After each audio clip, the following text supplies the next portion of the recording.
오늘 설교 제목은 회개하라 천국이 가까웠느니라 입니다. 마태복음 2장과 3장 사이에서는 30년이라는 세월이 흘러갔습니다. 이제 예수님께서 천국 복음을 가르치기 시작할 때가 온 것입니다. 이때 예수님의 나이는 30세쯤 되었다고 성서는 말씀하고 있습니다. 누가복음 3장 23절에서 보면은 예수께서 가르치심을 시작할 때에 30세쯤 되시니라 이렇게 증가하고 있습니다. 예수님께서는 세상 사람들이 볼 때에 목수의 아들, 요셉의 아들, 마리아의 아들, 예수님 직업이 목수였습니다. 그래서 마태복음 13장 55절을 보면은 이는 목수의 아들이 아니냐 이렇게 증거하고 있고요. 마가복음 6장 3절에서 이 사람이 마리아의 아들 목수가 아니냐라고 증거하고 있습니다. 그러나 지금은 예수님 자신이 내가 누구인지를 세상에 밝힐 때가 온 것입니다. 예수님 자신이 살아계신 하나님의 아들이요 구원의 주이심을 밝히실 때가 온 것입니다. 천국 복음을 전파하실 때가 온 것입니다. 그때예요. 예수님은 자신이 몸소 자신을 증거하시기 이전에 보내심을 받은 자가 있는데 그가 누구냐 하면 세례 요한이에요. 세례 요한의 사명은 주의 길을 예비하고 그의 첩경을 평탄케 하는 것이었습니다. 본문 3절을 우리 다 같이 읽어보겠습니다. 저는 선지자 이사야로 말씀하신 자라 일러스되 광야에 외치는 자의 소리가 있어 가로되 너희는 주의 길을 예비하라 그의 첩경을 평탄케 하라 하였느니라. 이 말씀은 이사야서 40장 3절 말씀을 인용한 것입니다. 세례 요한은 그 자신이 스스로 이 사실을 인정하고 있습니다. 요한복음 1장 23절을 보면 나는 선지자 이사야의 말과 같이 주의 길을 곧게 하라고 광야에서 외치는 자의 소리로라 이렇게 증가하고 있어요. 그래서 세례 요한은 이사야 선지자의 말씀하신 자였기 때문에 이 말씀을 이루기 위해서 광야에서 외쳤던 것입니다. 유대 광야에서 외쳤어요. 본문 1절을 보니까 그때의 세례 요한이 이르러 유대 광야에서 전파하여 가로되 이렇게 증거하고 있습니다. 이 세례 요한은 제사장 가문 출신이에요. 제사장 사가랴의 아들입니다. 그런데 그는 모든 것을 버리고 하나님 말씀을 쫓아 선지자의 말씀을 쫓아서 광야에서 살았던 것입니다. 그래서 그는 세상을 초월하여서 본문 4절에서 보면 이 요한은 약대 털옷을 입고 허리에 가죽띠를 띠고 음식은 메뚜기와 석청이었더라 라고 증가하고 있습니다. 이 석청은 산속에서 그 나무와 숲을 사이에서 벌이 모아둔 꿀을 말하고 있는 거예요. 그는 철저히 광야에서 살았음을 증가하고 있습니다. 그리고 그는 엘리야의 심령과 능력으로 왔기 때문에 누가복음 1장 17절에서 이렇게 엘리야의 심령과 능력으로 올 것을 가브리엘 천사가 세례 요한이 태어나기 전에 이렇게 증거하고 있는 것을 볼 수가 있습니다. 그래서 그는 옷도 엘리야처럼 입었고 똑같은 심판의 메시지를 전하고 있는 것을 볼 수가 있는 것입니다. 구약과 신약 사이에는 400년 동안 이스라엘 선지자의 소리가 없었던 시대입니다. 그러니까 말씀에 갈급했던 시대예요. 아모스 8장 11절을 보면 양식이 없어 주림이 아니며 물이 없어 가람이 아니요 여호와의 말씀을 듣지 못한 기갈이라 이렇게 증거하고 있어요. 400년 동안 하나님의 말씀을 듣지 못한 기갈 속에 있는 이스라엘 백성들에게 세례 요한이 광야에서 외치는 소리가 있었던 것입니다. 여러분, 우리가요 하나님 말씀을 듣지 못하고 또한 읽지 못하고 그러면 굉장히 심령이 갈급해요. 이와 같이 갈급한 상태에서 광야에서 외치는 소리를 듣게 되었어요. 그래서 예루살렘과 온 유대와 요단강 사방에서 다 그에게, 이 세례 요한에게 나와서 죄를 자복하고 세례를 받고 있는 것을 본문에서 볼 수가 있는 거예요. 5절 6절을 다 같이 읽어보겠습니다.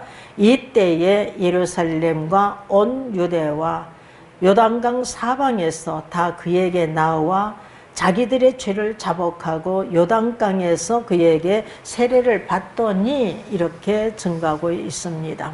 그는, 세례 요한은 이스라엘 백성에게 이미 인정받고 있어요. 위대한 인물로 인정받고 있습니다.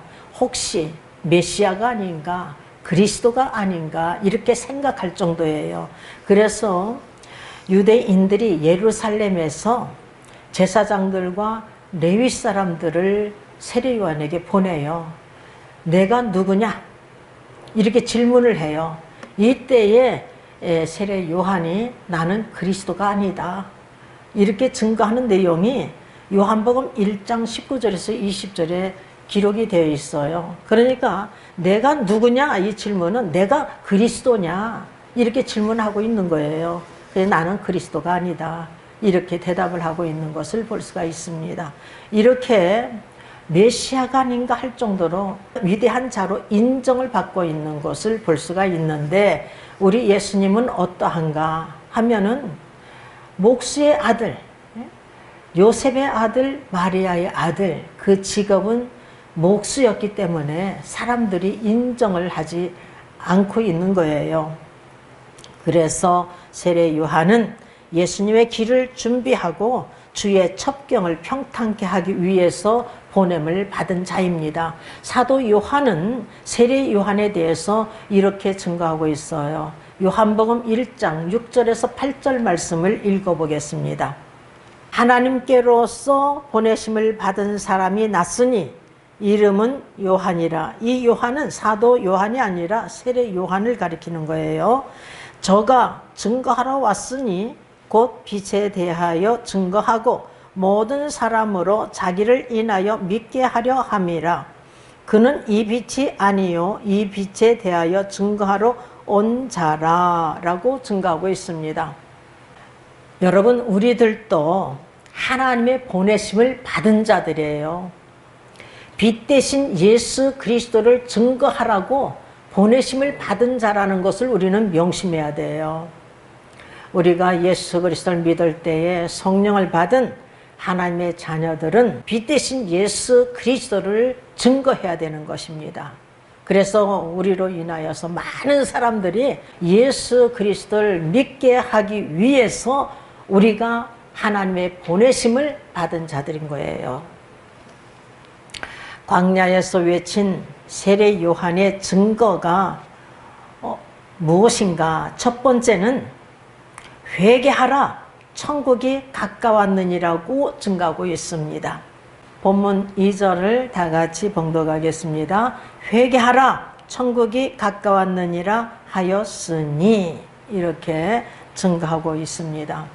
우리 예수님께서도 공생의 때에 제일 먼저 외친 말씀이 뭐냐면은 회개하라, 천국이 가까웠느니라. 마태복음 4장 17절에서 이렇게 증거하고 계십니다. 오늘도 이 시간 종의 입술을 통해서 회개하라, 천국이 가까웠느니라 외치고 계신 줄 믿습니다. 회개가 왜 중요한가? 회개치 아니하면 죄 사함의 은총을 받을 수가 없어요. 회개치 아니하면 성령을 받을 수가 없는 것입니다. 천국에 들어갈 수가 없어요. 사도행전 2장 38절을 보면 너희가 회개하여 각각 예수 그리스도의 이름으로 세례를 받고 죄 사함을 얻으라. 그리하면 성령을 선물로 받으리니, 이렇게 베드로 사도가 증거하고 있습니다. 여러분, 구약이나 신약이나 하나님께서 어느 시대든지 회개하기만 하면 용서 못할 죄가 없으셔요. 회개가 그렇게 중요한 것입니다. 사사기에서도 보면은 말이에요, 이스라엘 백성들이 약속의 땅에 들어갔잖아요.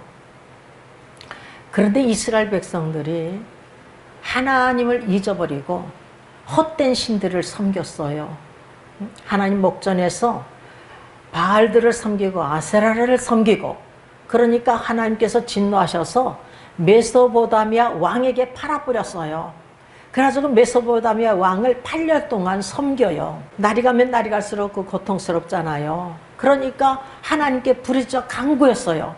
그랬더니 하나님께서 갈렙의 아우 그나스의 아들 온니엘을 사사로 세우셔서 그들을 구원시켜 주십니다. 그래서 사사가 살아있는 동안 40년 동안에는 태평세월을 보내요. 근데 사사가 죽으니까, 온니엘이 죽으니까 또 여호와의 목전에서 악을 행하는 거예요. 그러니까 하나님께서는 이번에는 모압 왕 에글론을 강성케 하여서 그들을 대적하게 하였습니다. 그래서 이스라엘 백성들이 온니엘을 섬기게 된 거예요. 18년 동안. 그래서 또 이들이 그냥 고통 가운데 하나님께 간절히 부르짖었더니 하나님께서 그들의 목소리를 들으시고 에훗을 사사로 세우셔서 그들을 구원시켜 주십니다. 그래서 80년 동안 태평세월을 보내요.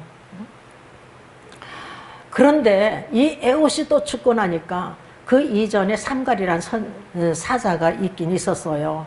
근데 에훗이 죽고 나니까 또 여호와의 목전에서 악을 행하는 거예요.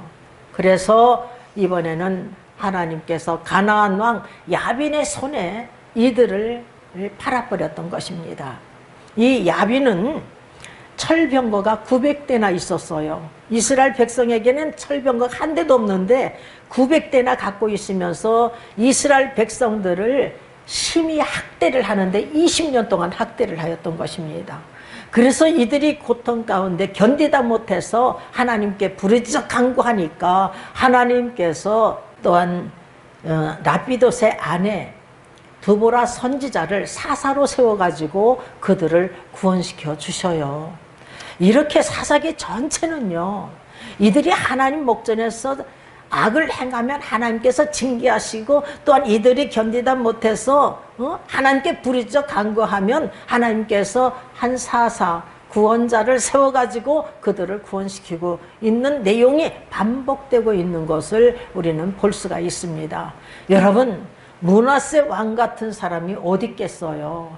여기에 거룩한 성전에다가 아세라 목상을 섬기고 저 여호와의 뜰에다가 1월 성신을 섬기고 많은 우상을 섬겼던 자입니다. 그래서 예루살렘 이가에서 저가까지 무죄한 자를 무수히 죽여서 피바다를 만든 사람이 므낫세 왕이에요. 그래서 하나님께서 진노하셔서 아수르 군대 장관들에 의해서 이를 쇠사슬을 묶어가지고 바벨론으로 끌고 간 거예요. 거기에서 이 므낫세 왕이 크게 하나님께 겸비했대요. 크게 자기를 낮추고 기도하고 간구하고 있는 것을 볼 수가 있습니다. 그랬더니 하나님께서 다시 이를 왕권을 회복시켜 주셨어요. 그리고 이제야 여호와가 하나님인 줄 아노라 하면서 백성들을 향해서 여호와만을 섬겨라, 여호와만을 섬겨라 하고 외친 사람이 므낫세 왕이에요. 정말 구원받을 수 없는 자가 하나님께서 이가 회개하니까 구원시켜 주신 거예요. 여러분, 다윗과 사울 똑같이 죄를 진 거예요. 죄는 죄예요. 죄 있는 상태에서는 저 천국에 못 가요. 회개해야지 갈 수가 있죠. 다윗은 회개하고 사울은 끝까지 회개치 않아요. 그러니까 다윗은 구원받고 이 사울은 멸망의 형벌을 받은 거예요. 베드로, 가룟 유다 똑같이 죄를 진 거예요. 죄는 죄예요. 근데 베드로는 회개하였고 가룟 유다는 회개치 않은 거예요. 우리는 우리의 자신들을 바라보면서 회개해야 될 줄 믿습니다. 사도 바울이요, 위대한 자 아니겠습니까? 그런데 날마다 자기 몸을 쳐서 주님 앞에 복종시킨대요. 왜냐? 다른 사람들에게 자기가 말씀을 전파했는데, 복음을 전파했는데, 많은 사람들에게 복음을 전파했는데 자기는 버림을 받을까 봐 두려워하고 있는 이 사도 바울을 볼 수가 있습니다. 그러므로 우리가 늘 우리 자신을 바라보고 회개할 것은 회개하고 나아가야 될 줄 믿습니다. 회개치 아니하면, 여러분, 하나님은 의로우신 재판관이셔요. 그래서 매일 분노하시는 하나님이시래요. 왜? 회개치 않기 때문에, 회개치 아니하기 때문에 칼을 북북북 가르셔. 그리고 불화살을 딱 당겨서 놓기만 하면 죽는다니까요. 죽일 기계를 예비하고 계신 분이 하나님이십니다. 시편 7편 11절에서 13절에 증거하고 있다는 사실을 우리가 명심해야 될 줄 믿습니다. 세례 요한이 회개하라, 천국이 가까웠느니라고 이렇게 전파했더니, 이때에 예루살렘과 온 유대와 요단강 사방에서 다 그에게 나와서 자기들의 죄를 자복하고 요단강에서 그에게 세례를 받고 있는 것을 본문 5절에서 6절에 우리가 볼 수가 있어요. 그리고 많은 바리새인과 사두개인이 세례 베푸는데 오는 것을 요한이 보고 무엇이라고 책망하고 있느냐 하면은 본문 7절에 보니까, 독사의 자식들아, 누가 너희를 가르쳐 임박한 진노를 피하라 하더냐? 이렇게 책망하고 있음을 볼 수가 있습니다. 예수님께서도 바리새인들을 향해서 마태복음 12장 34절에 독사의 자식들아, 너희는 악하니 어떻게 선한 말을 할 수 있느냐? 이렇게 책망하고 계셔요. 예수님께서 외식하는 서기관들과 바리새인들을 향해서 마태복음 23장에서 보면은요, 화 있을진저 외식하는 서기관들과 바리새인들이요, 화 있을진저 외식하는 서기관들과 바리새인들이요, 화 있을진저 소경된 인도자요, 화 있을진저 외식하는 서기관들과 바리새인들이요 하면서 이 화 있을진저를 7번이나 외치시면서 책망하고 계셔요.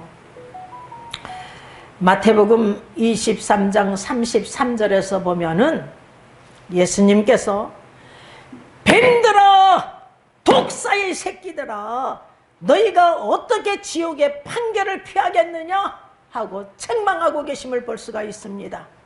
근데 어떤 분이 그러더라고요. 예수님께서 뭐 그렇게 욕까지 했겠어? 근데 여러분 집에 가셔서 한번 읽어보세요. 마태복음 23장 33절에 뱀들아, 독사의 새끼들아, 이렇게 책망하고 계신다는 것을 우리가 명심해야 될 줄 믿습니다. 우리는 회개가 참 중요한 줄 믿습니다. 회개했다면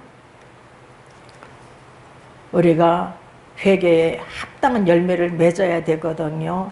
그래서 세례 요한은 두 번째, 회개에 합당한 열매를 맺으라고 증거하고 있습니다.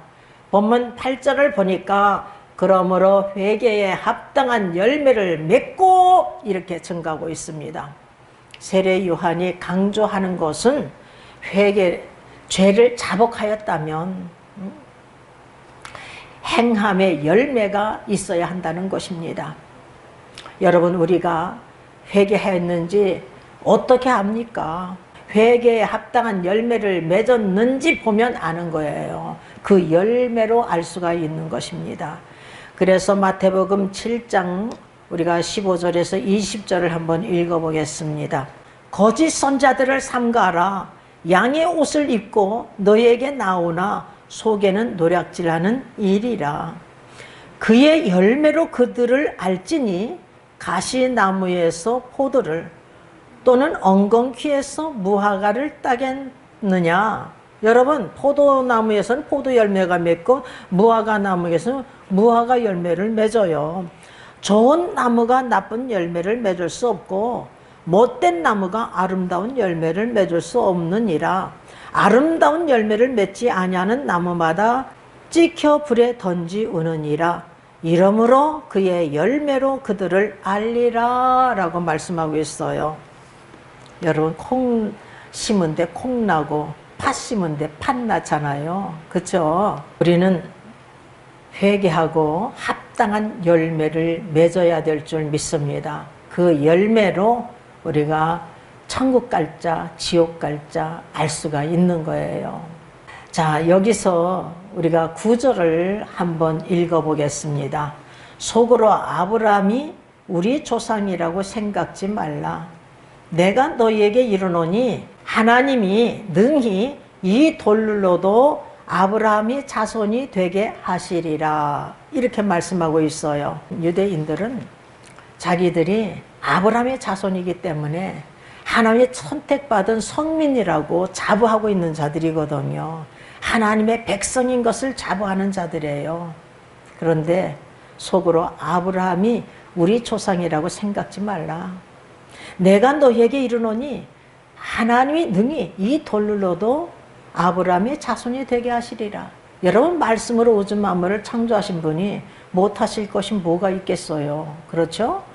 여러분, 우리들은 이 말씀 속에서 우리가 설령 경건한 조상들의 피를 이어받았다고 할지라도 기독교의 교육을 받고 하나님을 가장 잘 경외하는 가정에서 태어났다 할지라도 우리 자신의 죄를 자복하고 회개에 합당한 열매를 맺지 아니하면 아무 소용이 없다는 것을 우리는 깨달아야 될 줄 믿습니다. 그럼 회개에 합당한 열매가 무엇인가? 갈라디아서 5장 22절에서 23절을 보면은요, 성령의 9가지 열매가 있어요. 사랑과 희락과 화평과 오래참과 자비와 양선과 충성과 온유와 절제 열매. 여러분, 이 열매는요, 성령에 충만하면 자동적으로 맺어요. 그러나 성령에 충만하지 못하면 여러분, 한번 거듭났다고 다 된 게 아니야. 우리가 거듭나는 것은 이례적인 사건이고 재충만을 받아야 되거든요. 그래서 충만하지 못하면 이 열매는 맺을 수가 없어요, 여러분. 그리고 빛의 열매를 맺어야 하는 것입니다. 에베소 5장 9절을 보면 빛의 열매는 모든 착함과 의로움과 진실함에 있느니라. 이렇게 증가하고 있어요. 어떤 주의정을 보면은 모든 것이 다 괜찮아. 참 열심으로 득심이 돼서 주의 사역도 잘 감당하고 그러는데 딱 입이 방정이야. 입만 열었다 하면 거짓말이 나오고, 입만 열었다 하면 남 흉보고, 그러면 되겠어요? 그러면 성령의 열매라고 할 수가 없는 거예요. 좋은 열매 맺지 아니하는 나무마다 지옥불에 던짐을 받을 수밖에 없다는 사실을 명심해야 됩니다. 그래서 본문 10절을 보면 이미 도끼가 나무 뿌리에 놓였으니 좋은 열매 맺지 않은 나무마다 찍어 불에 던지우리라.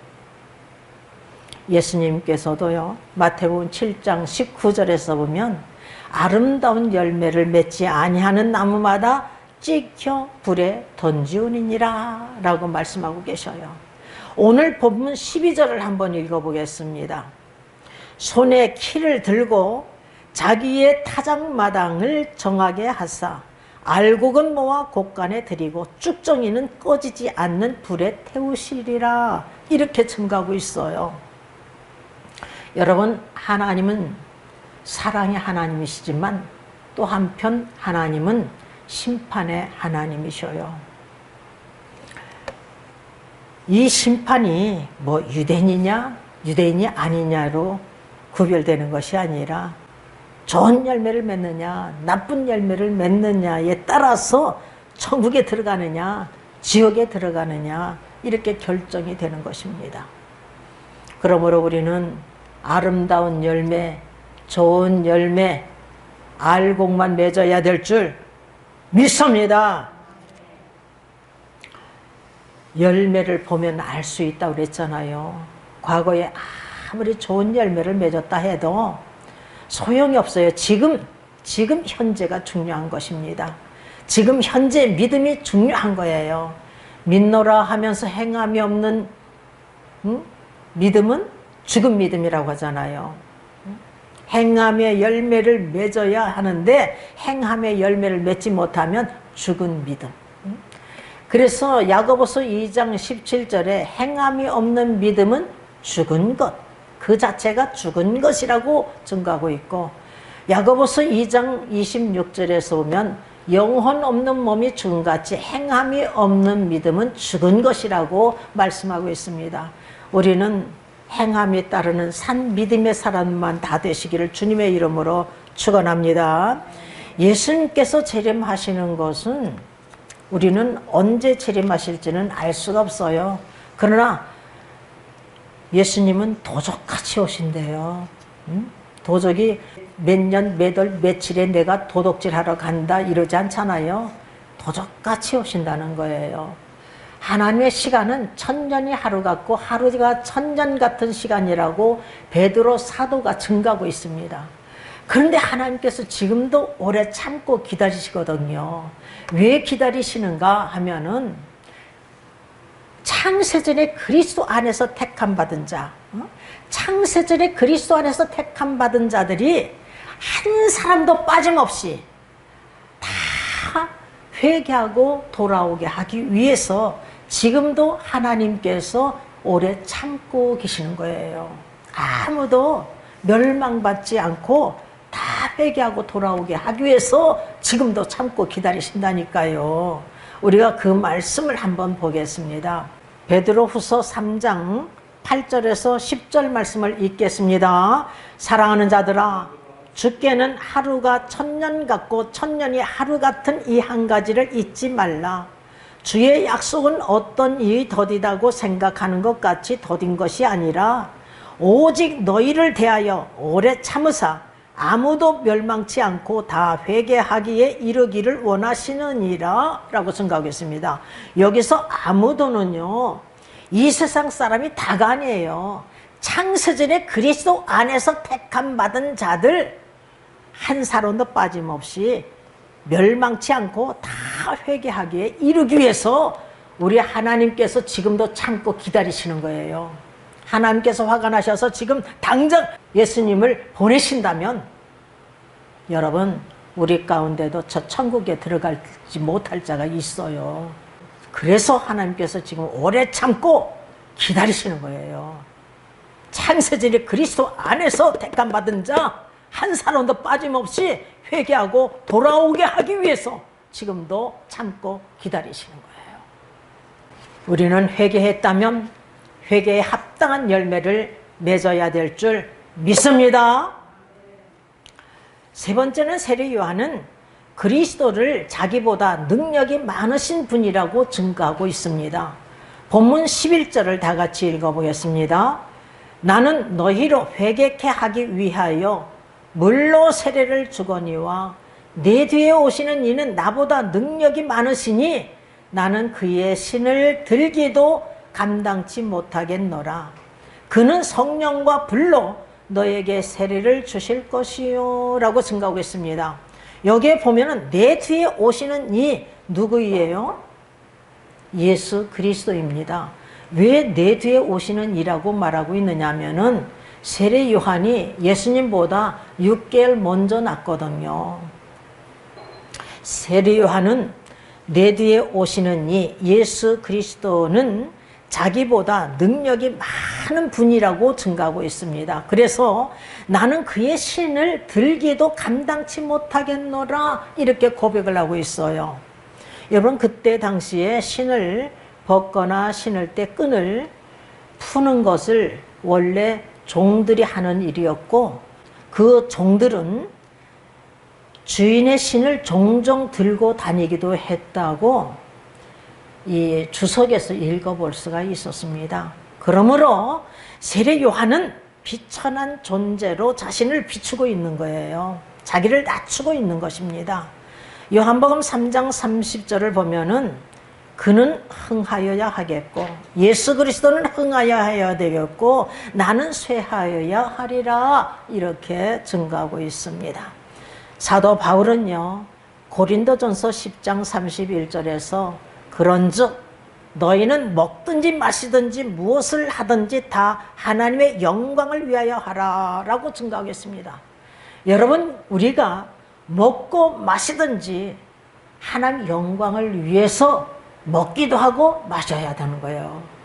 무엇을 하든지 직장을 가든지 사업을 하든지 집에 있든지 무엇을 하든지 하나님 영광을 위해서 우리가 살아가야 되는 것입니다.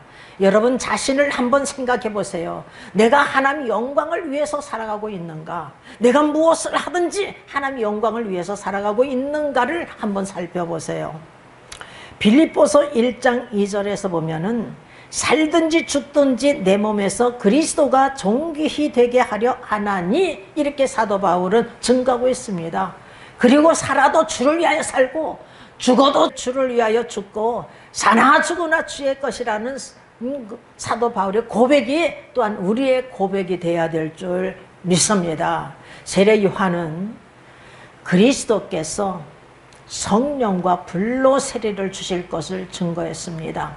오늘 본문 11절에서 보니까 세례 요한은 나는 너희로 회개케 하기 위하여 물로 세례를 주거니와 그는 예수 그리스도는 성령과 불로 너에게 세례를 주실 것이요 이렇게 증거하고 있습니다. 물 세례는 세례 요한이 줄 수가 있어요. 주고 있죠. 또 성경을 보면 줬어요. 이 시대에도 목사가 세례를 줄 수가 있어요. 물 세례는 줄 수가 있어요. 그러나 성령 세례는 세례 요한도 줄 수 없고 어느 누구도 줄 수가 없어요. 목사도 줄 수가 없어요. 성령 세례는 하나님께서 주시는 거예요. 그리스도께서 주신다고 말씀하고 있죠. 하나님의 선물이에요. 성령은 하나님의 선물인 것입니다. 왜 우리가 세례를 받는가 하면은 죄 사함을 받은 증표요, 하나님의 자녀된 증표요, 그리스도인이 된 증표예요. 물세례를 받는 것이. 그런데 아무리 물세례만 받으면 형식적으로 받으면 무슨 소용이 있겠어요. 물세례를 받을 때 성령 세례까지 받아야 되고 성령 세례를 받은 다음에 물세례를 받아야 되고 이러는 거예요. 여러분 성령 세례 받지 않으면 아무 소용이 없어요. 성령과 불이란 성령을 받을 때 뜨거운 체험을 하게 되는 것을 말하고 있는 것입니다. 오순절날 다락방에서 120명이 다 성령의 충만을 받았을 때도 불의 혀같이 갈라지는 것이 저희에게 보여 각 사람 위에 임하였더니 저희가 다 성령의 충만을 받았다고 그랬어요. 사도행전 2장 3절에 4절에 증거하고 있는 것을 볼 수가 있습니다. 성령 받는 것은 참 중요해요. 왜 중요하다 그랬어요? 성령을 받지 않으면 하나님 나라를 볼 수도 없고 들어갈 수가 없대요. 예수님께서 말씀하시기를 요한복음 3장 3절에 진실로 진실로 내게 이르노니 사람이 거듭나지 아니하면 무엇으로? 성령으로 거듭나지 아니하면 하나님 나라를 볼 수 없느니라. 요한복음 3장 5절에서 진실로 진실로 내게 이르노니 사람이 물과 성령으로 나지 아니하면 하나님 나라에 들어갈 수 없느니라 이렇게 말씀하고 있다는 사실을 우리가 명심해야 될 줄 믿습니다. 여러분 근데 성령을 받는, 성령은 하나님께서 주시는 선물인데 성령 받는 방법이 있어. 오직 예수 그리스도를 믿을 때에 성령을 받는 거예요. 그래서 사도 바울이 사도행전 19장 2절에 너희가 믿을 때에 성령을 받았느냐? 이렇게 질문하고 있는 것을 볼 수가 있습니다. 이 믿음은 들음에서 나고 들음은 그리스도의 말씀으로 말미암았느니라. 들어야 믿음이 생기죠. 하나님 말씀을 들어야 믿음이 생겨요.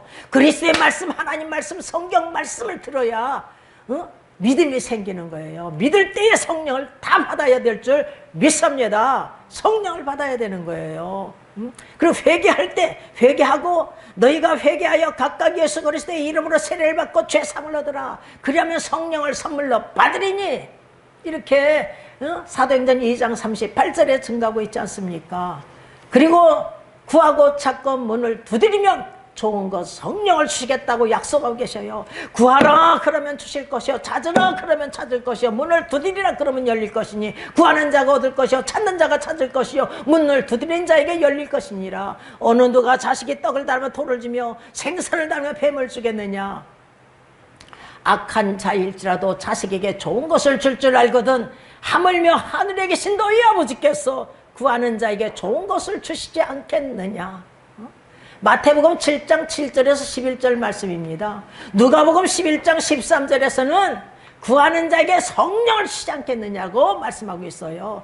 구하고 찾고 문을 두드리면 성령을 주신대요. 여러분, 구하고 찾고 문을 두드려서 다 한 사람도 빠짐없이 다 성령을 받으시길 주님의 이름으로 축원합니다. 그리고 또한 이 찬양이 곡조 있는 기도이기 때문에 찬양을 부를 때 성령을 받고 주의 종에게 안수받을 때에 또한 성령을 받는 역사가 일어나고 있는 것을 볼 수가 있는 거예요.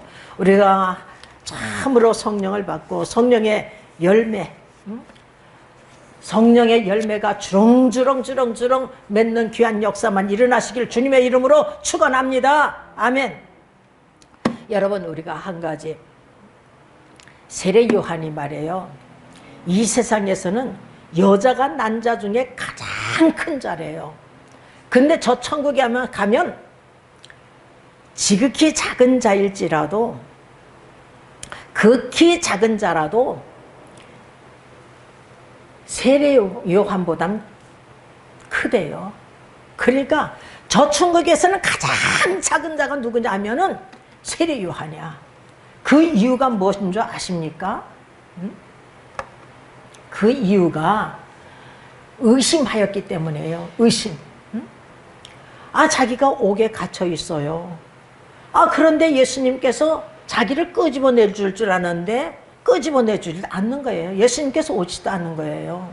이제 세례 요한이 사명이 끝났기 때문에 이제 죽어야 되고 이제 예수님께서 나타나야 될 때가 온 거거든요. 이런 때가 오신 거예요. 그래서 그는 거기서 죽어야 했어요. 그런데 이가 자기 제자들을 보내요. 예수님께.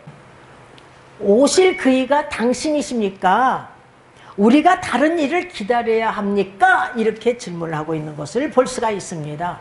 여러분, 세례 요한만큼은 예수님을 의심해서는 아니 돼요. 왜냐하면 하나님께서 이에게 말씀하신 것이 있었어요. 이도 예수님이 누구인지 알지 못했대. 그런데 하나님께서 말씀하시기를 누구든지 하늘이 열리고 성령의 비둘기 형상으로 임하는 자가 내 사랑하는 아들이요 내 기뻐하는 자다. 이 음성을 들었거든요. 근데 예수님께 세례를 베풀 때에, 세례 요한이 예수님께 세례를 베풀 때에 하늘이 열리고 성령이 비둘기 형상으로 딱 임해서 예수님께 임하였어요. 그래서 내가 예수님이 그리스도인 줄 알고 증거하노라. 세상 죄를 지고 가는 하나님의 어린 양이로다 하고서 증거하고 있는 이 세례 요한을 볼 수가 있습니다. 그래서 세례 요한만큼은 의심하면 안 돼요. 여러분, 김명숙 목사가 절대로 의심하면 안 돼. 모든 사람들이 다 의심해도 김명숙 목사만큼은 의심하면 안 돼요. 왠 줄 아십니까? 11살 때 한 대낮에 하늘문이 열리고 예수님과 내 죽은 동생이 하얀 옷을 입고 찬양을 부르가는 모습을 바라보게 하셨고, 그리고 또한 간격을 떨어뜨렸고 수많은 사람들이 하얀 옷을 입고 찬양을 부르는 모습을 바라봤거든요. 그리고 그때 당시에 11살 때 예수님께서 저를 부르셨어요. 명수가 나하고 놀자. 그래서 밤중에 뛰쳐나가지고 예수님 손잡고 산책을 2번씩이나 했거든요. 그리고 30년 만에 하나님께서 다시 저를 불러주실 줄 생각을 못했거든요. 그런데 하나님께서 친히 안수해 주시고 하나님 하고 부르짖었더니 하늘에서 우렁찬 음성이 들렸어요. 네가 6년 전 7년 전 교회 앞에서 간증한 것이 계시다. 80년도에 수안보 온천에서 성림교회가 세워지고 그 교회 밖에서 이번에도 하나님이 내 기도를 들어주셨습니다 하고 간증을 했는데, 교회 세우는 것과 주의 종됨이 계시라고 하니까 얼마나 놀라겠어요. 이 놀라움이 큰 확신. 네가 미술학 원장도 연단이었다. 작년 3월 7일부터 간증에 입이 열린 것도 연단이었다. 이제 당장 일어나서 교회에서 간증하고 만민에 전하고 땅끝까지 내 증인이 되라. 이렇게 말씀하셨어요. 그런데 제가 의심하면 되겠어요? 다른 사람 다 의심해도 종은 의심하면 안 되는 거예요. 그래서 이 세례 요한이 의심하였기 때문에 저 천국에서는 가장 작은 자, 육신 여자가 난 자 중에서는 가장 큰 자지만 저 천국에서는 가장 작은 자가 세례 요한이라고 우리 주님께서 말씀하고 계심을 볼 수가 있는 것입니다. 오늘 이 시간에도 회개하라! 천국에 가까웠느니라. 언제 하나님께서 부르실지 모르잖아요, 사실. 그러니까 우리 자신들을 바라보면서 죄가 이거들랑 즉시 회개하고 악한 길에서 확 돌이키고 회개에 합당한 열매를 맺으시기를 주님의 이름으로 축원합니다. 그리고 또한 그리스도의 증인된 사명을 감당해야 되는 거예요. 하나님의 보내심의 사명을 우리도 다 감당해야 되는 것입니다.